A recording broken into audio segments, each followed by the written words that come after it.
Então,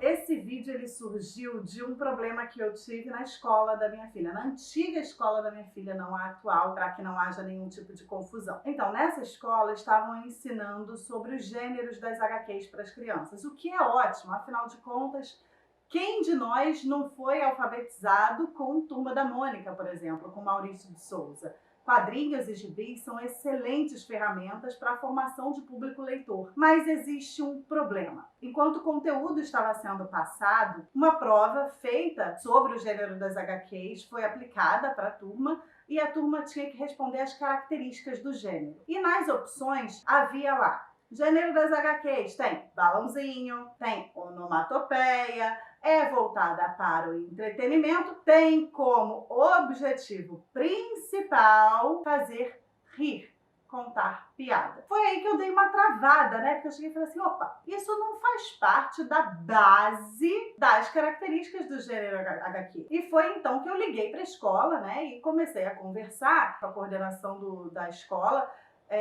para questionar o porquê que estava ali essa característica tão fechada, né? Questionei isso e, para minha surpresa, a coordenação da escola disse que os alunos do primeiro ano são muito novinhos para entenderem que HQs também podem ter conteúdo dramático, ou como a HQ do Jorge Takai, e que foi durante muito tempo vítima da guerra do Japão contra os Estados Unidos, que interpretou um papel importantíssimo no Star Trek. Essas HQs são extremamente sérias, extremamente densas e ainda assim são HQs. Quando você vai no gênero HQ e nas características do gênero, um dos focos principais do gênero é sim o entretenimento. E por meio de uma forma lúdica, desenho, quadrinho, balão, onomatopeia, ele conta uma história, narra uma história. Mas não significa que, para ser HQ, tem que ter piada. Não significa que a comicidade faz parte do gênero de HQ. A gente sabe que em inglês HQs são conhecidas como comic books, ou seja, livros cômicos, se fosse fazer a tradução literal. Mas é importante que se tire esse estereótipo de piada com HQ, porque não é só isso que é publicado hoje em dia. Nós temos HQs nacionais, inclusive, que falam de história do Brasil, de forma brilhantíssima e que são capazes de ensinar a essas crianças dentro do ambiente escolar de uma maneira muito mais lúdica, muito mais interessante às vezes do que um livro puro e simples sem figuras. Quem é que não lembra daquela frase da Alice no País das Maravilhas? Ah, mas um livro sem gravuras? Por que um livro sem gravuras? É basicamente isso. Crianças se dão bem com gravuras, crianças se dão bem com ilustrações. Essas ilustrações facilitam o entendimento da narrativa. Então esse vídeo ele é bem curtinho para chamar a atenção para esse assunto, porque é uma espécie de preconceito velado que existe em cima do gênero literário HQ, que é um gênero literário, sim, é literatura, sim, precisa ser respeitada como tal, e nós temos um dos maiores expoentes desse tipo de literatura, que é o Maurício de Souza, para nos representar.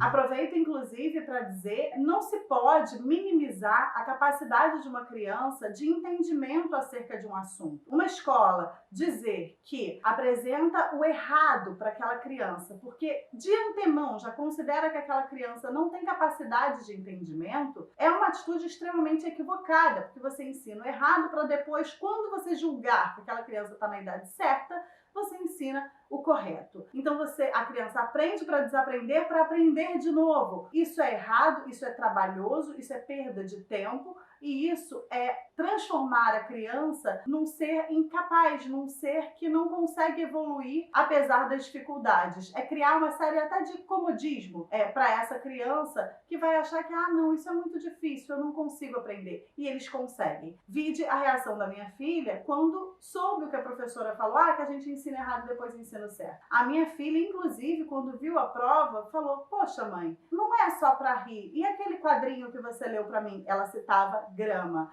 que é um dos quadrinhos mais densos que eu já li na minha vida, publicado pela Pipoca e Nanquim. É um quadrinho que conta uma história biográfica de uma mulher que foi explorada como mulher de conforto na guerra. Ela não é o único exemplo que existe. Esse termo mulher de conforto é um termo muito polêmico, muito complicado de se dizer, mas é o termo que resume exatamente o que elas foram e significaram no período de guerra do Japão. E até hoje o Japão não reconheceu e não pediu desculpas a essas mulheres. Pagaram uma indenização, mas não se retrataram com essas mulheres. E esse quadrinho fala disso, fala de exploração sexual, fala de mulheres que foram dominadas num período de guerra, tiradas de seus lares, vendidas por familiares com a promessa de que ganhariam trabalho para saírem de uma situação de fome e miséria e entrarem numa outra situação de exploração sexual, doença, subjugamento. Então, a partir do momento que você tem quadrinhos desse nível, com esse tipo de discussão, é impossível que as escolas ainda continuem baseando o gênero literário HQ apenas em entretenimento.